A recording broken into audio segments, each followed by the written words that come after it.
आजकल के दौर को देखा जाए तो अगर जो किसी को कोई परेशानी होती तो कानून का सहारा लेता है और कानून के फैसले को मानता भी है। ऐसे ही कुछ समय पहले, कुछ साल पहले लोग पंचायत के फैसले को भी मानते थे और पंचायत ही अक्सर फैसला करती थी, क्योंकि लोग ज्यादा कानून की मदद नहीं लेते थे। अपने गांव में ही पंचायत बिठाते थे और पंचायत का जो भी फैसला होता था उसको मानते भी थे। और अक्सर पंचायत में कुछ ऐसे फैसले होते थे कि खून के बदले खून, मौत के बदले मौत और रेप के बदले रेप। और इस पंचायत के फैसले को मान के लोग वो काम भी करते थे। मैं ऐसा क्यों कह रही हूं? दरअसल आज की जो कहानी है उसमें भी कुछ ऐसा ही होता है। एक शादीशुदा महिला ना सिर्फ वो शादीशुदा होती है बल्कि वो 5 बच्चों की मां भी होती है। बाकी एक रात उसके ससुर ने उसके साथ कुछ ऐसा किया जो कि ना सिर्फ पंचायत में पहुंचती बल्कि प्रिंट मीडिया के माध्यम से देश भर की तमाम लोगों तक पहुंचती और दुनिया और देश के जितने भी पत्रकार होते हैं, जितने भी मीडिया कर्मी होते हैं, सब उस गांव में जमघट सा लगा देते हैं। बाकी अंत में जो फैसला आता है, अंत में जो खुलासा होता है, वो वाकई चौंकाने वाला होता है। तो आखिर ये क्या कहानी, किसकी है, कहाँ की है? इसको पूरी जानने के लिए हमारे साथ वीडियो में अंत तक बने रहिएगा। नमस्कार, मैं सावित्री यादव यस के क्राइम कथा में आप सभी का स्वागत करती हूँ। उम्मीद है यस के क्राइम कथा की सारी फैमिली अच्छी होगी, अपना ख्याल रख रही होगी। आज मैं जिस कहानी को लेके आप लोगों के बीच आई हूँ, हैरान कर देने वाली, परेशान कर देने वाली, बाकी एक बहुत बड़ी सीख भी देके जाने वाली। तो कहानी की शुरुआत करूं उससे पहले जितने भी हमारे दोस्त मित्र हैं, जितने भी हमारे साथी हैं, रोज की तरह आप लोगों से यही गुजारिश है, यही रिक्वेस्ट है कि अभी तक आप लोगों ने चैनल को सब्सक्राइब नहीं किया है तो चैनल को सब्सक्राइब कर लीजिए। और आप लोगों का एक लाइक हमारा हौसला बढ़ाता है और हमारी यही कोशिश रहती है कि हम हर रोज आप लोगों तक नई रोचक इंटरेस्टिंग कहानियां लेके आते रहूं और साथ ही जो दूर दराज की छोटी बड़ी खबरें रहती वो भी पहुंचाती रहूं। तो इन कहानियों को सुनाने का मेरा उद्देश्य नहीं होता है कि किसी को परेशान किया जाए, किसी को आहत किया जाए, बल्कि बस इसलिए कि लोगों को जागरूक किया जाए, लोगों को सचेत किया जाए। तो चलिए ज्यादा बात ना करते हुए आज की कहानी की शुरुआत करते हैं। मैं बात कर रही हूँ उत्तर प्रदेश का एक बड़ा ही जाना माना जिला मुजफ्फरनगर, और इसी मुजफ्फरनगर का एक कस्बा लगता है चरथावल। इसी चरथावल में एक 12 साल की लड़की का निकाह होता है जिसका नाम इमराना होता है। इमराना की शादी जब इश्तियाक से होती है तो इमराना दुल्हन बन के अपने जब ससुराल आती तो ससुराल में उसके पति इश्तियाक के अलावा उसकी 4 नंदे भी होती।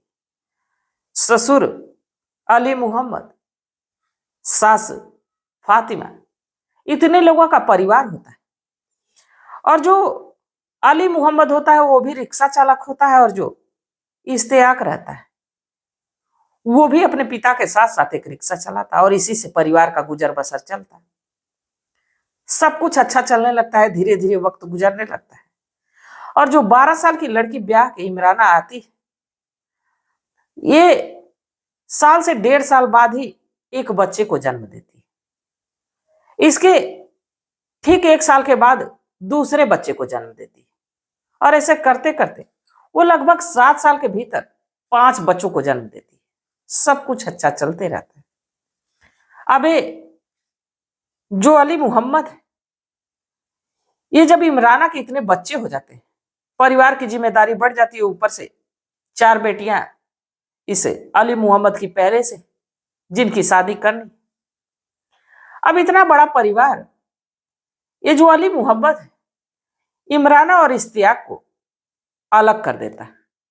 और अलग क्या कर देता है, 2 ही कमरे होते हैं जिनमें से कि एक कमरे में वो अपनी बेटियों के साथ रहने लगता है और एक कमरा इनको दे देता है। और हालात ये थे कि उन कमरों में कोई दरवाजा नहीं होता है, बल्कि एक कपड़े का जो है कि पर्दा लगा रहता है और इसी में पति पति गुजर बसर करते। फिर भी इमराना को कोई शिकायत नहीं रहती। वो अपने पति के साथ बेखौफ उस कमरे में सोती। सब कुछ अच्छा चल रहा था। बाकी 5 जून 2005 की रात को ये जो अली मोहम्मद एक तमंचा लेके, कट्टा लेके इमराना के घर के भीतर रात के लगभग 11 से 11:30 बजे घुसता है। उस समय इस्तेयाक नहीं होता है।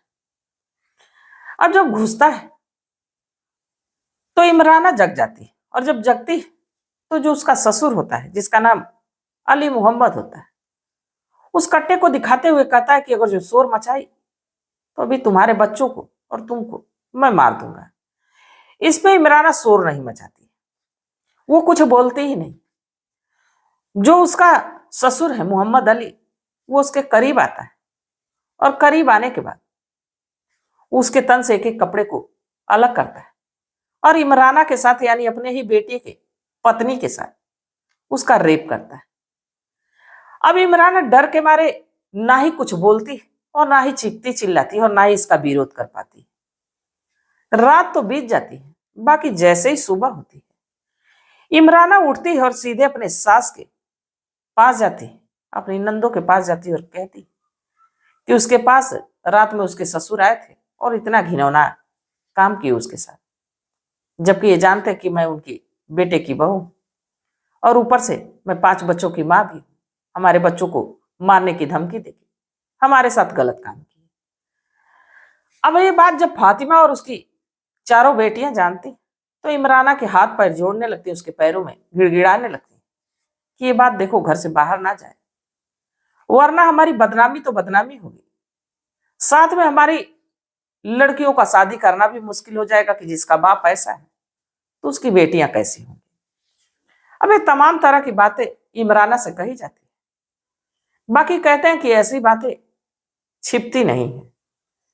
अब ये बात देखते ही देखते उस इलाके में फैलने लगती और लगभग 1 हफ्ते के भीतर ही ये मामला पंचायत तक पहुंच जाता है।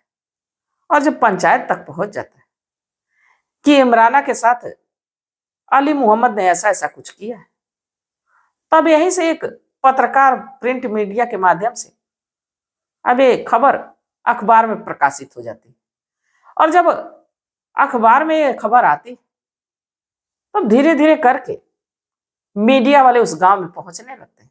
कभी इमराना के बयान लेते, कभी फातिमा के बयान लेते, कभी इस अली मोहम्मद का बयान लेते, और पंचायत को फैसले को कहां तक कोई मानेगा। अब ये पंचायत से आगे पूरे देश और दुनिया में फैलने लगती है बात। और तब सरकार किसी की थी तो मुलायम सिंह यादव की थी। अब देखते ही देखते जब ये खबर चारों तरफ प्रकाशित होने लगती है तो इस पे अब बड़े बड़े लोग भी सामने आने लगते हैं।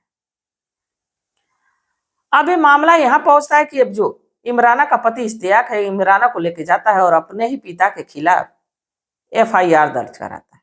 और जब FIR दर्ज कराता है तो अब इसी FIR के तहत इस अली मोहम्मद को गिरफ्तार किया जाता है और इस पे तमाम धाराएं लगा के जेल के सलाखों के पीछे डाल दिया जाता है। बाकी अब ये तो इमराना के पक्ष की बात थी। बाकी अब दूसरे पक्ष की अगर जब बात होती है तो जो इमराना की सास फातिमा रहती है, जब मीडिया वाले उससे पूछते हैं तो फातिमा कहती है कि ऐसा कि जो हमारे पति अली मोहम्मद वो रिक्शा चालक है, दिन भर मेहनत मजदूरी का काम करते हैं और मेहनत मजदूरी करके कुछ रुपए इकट्ठा कर रहे थे कि बेटियों की शादी करें। और कुछ समय पहले उन्होंने एक जमीन का टुकड़ा भी लिया था और इस सोच के लिया था कि अगर जो पैसे रुपए इकट्ठा नहीं हो पाएंगे तो इन्हीं को बेच के बेटियों की शादी करेंगे। और जब बेटियों की शादी की बात आती है तो जो इमराना वहां एक चाल चलती कि अगर जो इस अली मोहम्मद को फंसा दिया जाए तो इस जमीन को ना ही बेच पाएगा और ना ही अपनी बेटियों की शादी कर पाएगा।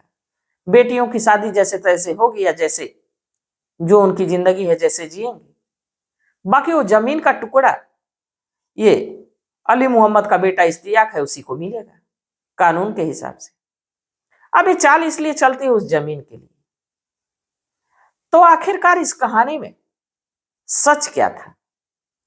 इमराना जो कर रही थी वही सच था। उसका ससुर उसके साथ उसका रेप किया। यह इमराना जानबूझ के इस जमीन के लिए इस अली मोहम्मद को फंसाती। अब ये अली मोहम्मद तो अभी तक फिलहाल में जेल के सलाखों के पीछे। 2 बेटियों की शादी हुई, अभी भी 2 बेटियां कुंवारी हैं। मां बुढ़ापे में अपनी जिंदगी और मौत के बीच जूझ रही, और इमराना उस जमीन को लेके उसको बेच के इसके बाद अपने पति के साथ उस इलाके से अलग इलाके में जाती, घर बनाती, और दोनों अब कौन सी मेहनत मजदूरी करते, बड़े ऐशो आराम की जिंदगी जी रहे। तो आखिर सच कितना इसमें है? इमराना की गलती थी जो अपने ससुर को फंसाई, उस पर इल्जाम लगाई, या जो अली मोहम्मद वो सही था? इसमें सही कौन है, इमराना या अली मोहम्मद? तो आप लोग अपनी सलाह अपनी राय कमेंट सेक्शन में जरूर दीजिएगा, क्योंकि आपकी सलाह का हमें बेसब्री से इंतजार रहता है, आपके मशवरे का हमें बेसब्री से इंतजार रहता है। और इस कहानी को सुनाने का मात्र यही उद्देश्य था कि सबको जागरूक किया जाए, सचेत किया जाए। किसी को परेशान करना, किसी को आहत करना हमारी सोच नहीं। तो तब तक आप लोग अपना ख्याल रखिए, अपने परिवार का ख्याल रखिए, बाल बच्चों का ख्याल रखिए। मिलते हैं कल एक नई वीडियो के साथ, तब तक के लिए जय हिंद, जय भारत।